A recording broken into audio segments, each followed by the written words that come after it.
Hello, नमस्कार, आदाब, सत श्री अकाल और अस्सलाम वालेकुम। मैं हूं मोहम्मद अहमद काज़मी, लेकर आया हूं आपका पसंदीदा कार्यक्रम नज़र दुनिया पर। मिडिल ईस्ट में अमेरिका और इजराइल के लिए मुश्किलें बढ़ रही हैं। इराक़ में अब तक अमेरिकी एम्बेसी और उनके फ़ौजियों की छावनियों पर हमले होते रहे हैं। अब इराक़ी कुर्दिस्तान में न सिर्फ अमेरिकी फ़ौजी अड्डे बल्कि इजराइल की खुफिया एजेंसी मोसाद के ठिकाने पर भी हमले की खबर है। इसके अलावा हाल ही में ईरान के नातांज न्यूक्लियर कारखाने पर कथित इजरायली साइबर हमले के बाद दुबई के नज़दीक इजराइल के एक जहाज़ पर हमले की भी खबर है। इन वाक़यात से लग रहा है कि मिडिल ईस्ट में दो अलग अलग नज़रिए को पेश करने वाले ग्रुप्स और मुल्कों के दरमियान आने वाले वक्त में आमने सामने की टक्कर होने वाली है। अब से पहले भी इराक़ के कुर्दिस्तान में इजरायली सरगर्मियों की खबरें आती रही हैं। इसके अलावा नॉर्थ यूरोप के मुल्क डेनमार्क में एक बार फिर मुसलमानों के खिलाफ आंदोलन शुरू हो गया है, जिसमें ख़ास तौर से सीरिया से आने वाले रेफ्यूजीज़ को शरण देने से रोकने के लिए कहा जा रहा है। आखिर तक ज़रूर देखें। आगे बढ़ने से पहले आपसे गुजारिश है कि अगर आपने अभी तक media star world YouTube channel subscribe नहीं किया है तो सब्सक्राइब कर लें और घंटी दबाना ना भूलें। और अगर आप हमें फेसबुक पर देख रहे हैं तो हमारे पेज को लाइक करें ताकि हमारी हर वीडियो की खबर आपको सही वक्त पर मिल सके। अगर हमारी खबर सच्ची और अच्छी लगे तो अपने व्हाट्सएप ग्रुप, फेसबुक, इंस्टाग्राम और ट्विटर अकाउंट पर ज़रूर शेयर करें ताकि मीडिया स्टार वर्ल्ड की खबरें दुनिया भर तक पहुंच सकें। आज की बड़ी खबर है कि इराक़ी कुर्दिस्तान में इजराइल के खुफिया ऑपरेशन सेंटर पर हुए हमले में 10 लोगों के मारे जाने या ज़ख्मी होने की खबर है और अमेरिका ने इसका इल्ज़ाम हश्द शाबी पर लगाते हुए उसे इराक़ के लिए बहुत ख़तरनाक बताया है। आपको बता दूं कि इराक़ में 2011 के बाद दाइश आतंकवादियों के हमलों और कई इलाक़ों पर कब्ज़े के बाद इराक़ में सबसे बड़े शिया मजहबी रहनुमा आयतुल्लाह सिस्तानी की अपील पर हश्द शाबी वॉलंटरी फ़ोर्स कायम हुई थी, जिसके साथ ईरान के इस्लामिक रेवोल्यूशनरी गार्ड कोर ने मिलकर टेररिज्म के ख़िलाफ़ जंग लड़ी थी। जनवरी 2020 में ईरान के कुद्स फोर्स के कमांडर जनरल कासिम सुलेमानी और इराक़ के हश्द शाबी के डिप्टी कमांडर अबू मेहदी अल मोहंदिस को अमेरिका ने ड्रोन हमले में मार गिराया था, जिसके बाद इराक़ की पार्लियामेंट ने विदेशी फ़ौजों को मुल्क से बाहर करने के लिए रेजोल्यूशन पास किया था और मुल्क में अमेरिका के ख़िलाफ़ हमले बढ़े थे। उसी के बाद ईरान ने भी इराक़ में 2 अमेरिकी छावनियों पर मिसाइलों से हमले किए थे।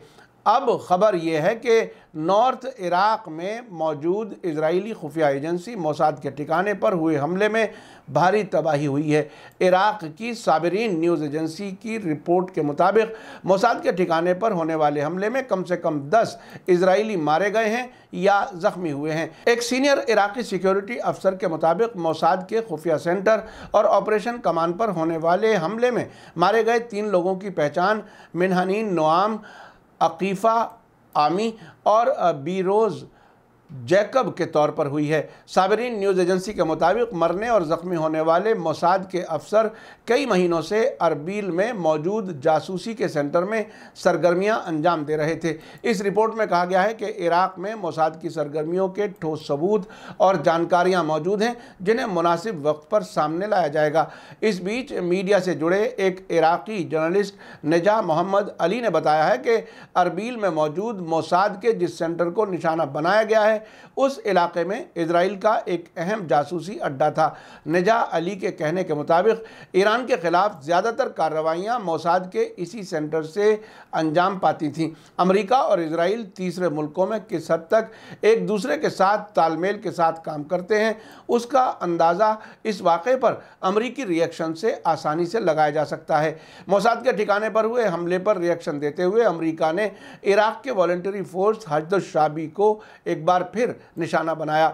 इराक़ के अरबिल में अमेरिकी कौंसलेट जनरल रॉब वॉलर ने हश्द शाबी पर इल्ज़ाम लगाते हुए उसे और ईरान को इराक़ के लिए बेहद ख़तरनाक बताया है। इसी बीच आज ही इराक़ी कुर्दिस्तान की राजधानी अरबिल से खबर है कि अमेरिकी फ़ौजी अड्डे पर भी हमला हुआ है। साबरीन न्यूज़ एजेंसी के मुताबिक अरबिल एयरपोर्ट पर मौजूद अमेरिकी फ़ौजी अड्डे पर रॉकेट से हमला हुआ है। खबर में कहा गया है कि अरबिल में एक ज़ोरदार धमाका धमाका हुआ और साथ ही अरबिल एयरपोर्ट पर मौजूद अमरीकी फौजी अड्डे पर एक रॉकेट भी आकर लगा है। अल जजीरा ने भी इस खबर को कंफर्म करते हुए कहा है कि इस धमाके के बाद अरबिल में मौजूद अमरीकी वाणिज्य दूतावास यानी कौंसलेट और फौजी अड्डे पर अफरा तफरी का माहौल है। अरबिल एयरपोर्ट और अमरीकी कौंसलेट की तरफ जाने वाले सभी रास्तों को बंद कर दिया गया है। मौके पर मौजूद चश्मदीद गवाहों के हवाले से कहा गया है कि धमाके के फौरन बाद अमरीकी फौजी अड्डे पर धुएं के काले बादल छा गए। एक इराकी जर्नलिस्ट ने अमरीकी फौजी अड्डे पर कम से कम एक रॉकेट फायर किए जाने को कंफर्म किया है। सोशल मीडिया पर भी ऐसी बहुत सी वीडियोस वायरल हो रही हैं जिनमें अमरीकी फौजी अड्डे से काले धुएं के बादल उठते हुए दिखाई दे रहे हैं। ईरान के पार्स टुडे के मुताबिक अरबिल एयरपोर्ट को अमेरिका के विस्फोटक पदार्थों यानी एक्सप्लोजिव मटेरियल का सबसे अहम स्टोर माना जाता है। अमेरिकी डिफेंस मिनिस्ट्री पेंटागन के एक अफसर ने भी अरबिल फौजी अड्डे पर हमले की खबर को कंफर्म करते हुए माना है कि रॉकेट हमले के नतीजे में बड़े पैमाने पर आग लगी है। इससे पहले ईरान के नातांज न्यूक्लियर ठिकाने पर इजराइल की तरफ से कथित साइबर हमले के बाद यूएई के किनारे के करीब इजराइल के एक तिजारती जहाज़ पर हमले की खबर है। लेबनान के अल मयादीन टीवी चैनल ने जानकार सोर्सेज के हवाले से बताया है कि यूएई की फुजैरा बंदरगाह के किनारे पर इजराइल के एक जहाज़ पर हमला हुआ है। रे शिपिंग कंपनी का ये जहाज़ बहामा के झंडे के साथ आता जाता है। इस जहाज़ को 2015 में साउथ कोरिया की हुंडई कंपनी ने बनाया था जो कार बनाने के लिए मशहूर है। ये जहाज़ वेसल फाइंडर वेबसाइट पर दर्ज इंफॉर्मेशन के मुताबिक ट्यूसडे को रात 11:30 बजे फुजैरा बंदरगाह पर लंगर अंदाज हुआ था। इजरायली चैनल के एक जर्नलिस्ट ने अपने ट्विटर पेज पर दावा किया है कि इस जहाज़ पर मिसाइल से हमला हुआ है। इसके बारे में ईरान की तरफ से अभी कोई बयान सामने नहीं आया है। अब आइए चलते हैं आज की दूसरी खबर की तरफ। नॉर्थ यूरोप के डेनमार्क मुल्क ने सीरिया से आए रेफ्यूजीज़ को नागरिकता यानी सिटीजनशिप और रेजिडेंस परमिट देने से इनकार कर दिया है। हालिया कुछ दिनों के अंदर 94 सीरियाई शहरियों को सरकार ने कहा है कि उनका रेजिडेंस परमिट रद्द किया जा रहा है। डेनमार्क सरकार का इल्ज़ाम है कि सीरियाई रेफ्यूजीज़ की वजह से डेनमार्क में इस्लामी कट्टरवाद फैल रहा है। इन सीरियाई शहरियों को परमिट देने से मना किए जाने के साथ ही कहा गया है कि वे जल्दी ही दूसरे मुल्कों में अपने रहने का ठिकाना तलाश कर लें। आपको बता दें कि यूरोप में लगातार बढ़ते इस्लामोफोबिया की वजह से कई मुल्क अब रेफ्यूजीज़ को सिटीजनशिप देने के अपने पहले के फैसले पर दोबारा गौर कर रहे हैं।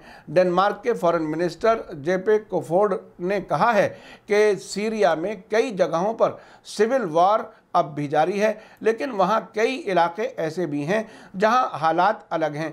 यूनाइटेड नेशंस और एमनेस्टी इंटरनेशनल की मुखालफत के बावजूद डेनमार्क के अफसरों का मानना है कि सीरियाई रेफ्यूजीज़ अब दमिश्क समेत कई शहरों को वापस लौट सकते हैं। इस बीच डेनमार्क के ज़रिए सीरियाई रेफ्यूजीज़ के टेम्परेरी रेजिडेंस परमिट को रद्द करने के प्लान की United Nations human rights council ने मुखालफत की है। उसका कहना है कि सीरिया अभी इन लोगों के रहने के लिए महफूज जगह नहीं है। आपको बता दूं कि इससे पहले जर्मनी ने रेफ्यूजीज़ को लौटाने की बात कही थी, लेकिन सरकारी तौर पर रेफ्यूजीज़ को वापस भेजने का ऐलान करने वाला डेनमार्क पहला यूरोपीय मुल्क है। जानकारों का कहना है कि डेनमार्क में हुकूमत कर रही centre left social democratic party anti immigration रुख अपना रही है ताकि एक्सट्रीमिस्ट ग्रुप्स का सामना कर सके। साथ ही जानकारों का ये भी मानना है कि डेनमार्क में आम लोगों के इस्लाम की तरफ बढ़ते रुझान ने वहाँ की सरकार को चिंता में डाल दिया है, जिसकी वजह से उसने इससे निपटने के लिए सीरिया और दूसरे मुस्लिम मुल्कों से आए रेफ्यूजीज़ को वापस भेजने का प्लान बनाया है। वहीं डेनमार्क की पार्लियामेंट में एक बिल भी पेश किया गया है जिसमें मस्जिदों को गैर मुल्कों से मिलने वाली फंडिंग पर रोक लगाने की सिफारिश की गई है। आपने देखा कि एक तरफ मिडिल ईस्ट के अहम मुल्क इराक में अमेरिका और इजराइल के खिलाफ हमले बढ़ रहे हैं और दूसरी तरफ डेनमार्क में मुसलमान रेफ्यूजीज़ को सिटीजनशिप देने से इनकार किया जा रहा है और उन्हें दूसरे मुल्कों में जाने के लिए कहा जा रहा है। इराक के कुर्दिस्तान को मैंने खुद 2003 जंग के दौरान देखा है। कुर्दों के अमेरिका और इजराइल से पहले से बेहतर ताल्लुकात हैं। सद्दाम हुसैन के आखिरी 12 साल के दौरान जब उसकी हुकूमत के ख़िलाफ़ पाबंदियां लगी हुई थीं तब अमेरिका कुर्दों की लगातार मदद कर रहा था। ये भी कहा जा रहा है कि इसी इलाके में अमेरिका और इजराइल ईरान के खिलाफ सरगर्मियां जारी रखे हुए हैं। एक ही साथ अरबिल में इजराइल के मोसाद के सेंटर और अमेरिकी फ़ौजी अड्डे पर होने वाले हमलों से ये बात साफ है कि अब इजराइल और अमेरिका वहाँ भी महफूज नहीं हैं। आने वाले वक्त में इराक़ी कुर्दिस्तान के ज़िम्मेदार लोग मोसाद सेंटर के वहाँ मौजूद रहने के बारे में क्या बताते हैं, ये देखना काफ़ी अहम होगा। इराक़ और इजराइल के बीच डिप्लोमेटिक ताल्लुकात नहीं है, लेकिन फिर भी इजराइल ने अपना असर इराक़ी कुर्दिस्तान में बढ़ाया हुआ है। कुछ साल पहले खबर थी कि इराक़ी कुर्दिस्तान में इजरायली यहूदी कुछ ख़ास इलाक़ों में ज़मीनें ख़रीद रहे हैं और उन्होंने वहाँ बसना शुरू कर दिया है।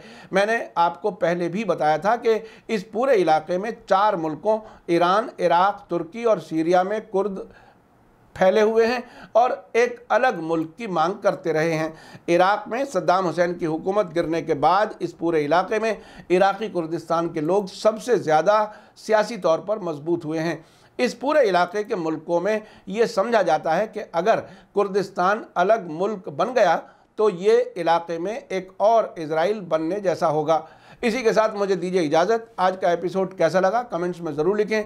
थैंक यू, धन्यवाद, शुक्रिया। जय भारत, जय हिंद। मीडिया स्टार वर्ल्ड के और वीडियो देखने के लिए हमारे चैनल को सब्सक्राइब करें और सीधे नोटिफिकेशन पाने के लिए बेल आइकन दबाएं। और अगर हमारी खबर सच्ची और अच्छी लगे तो अपने व्हाट्सएप, इंस्टाग्राम, फेसबुक और ट्विटर अकाउंट पर जरूर शेयर करें।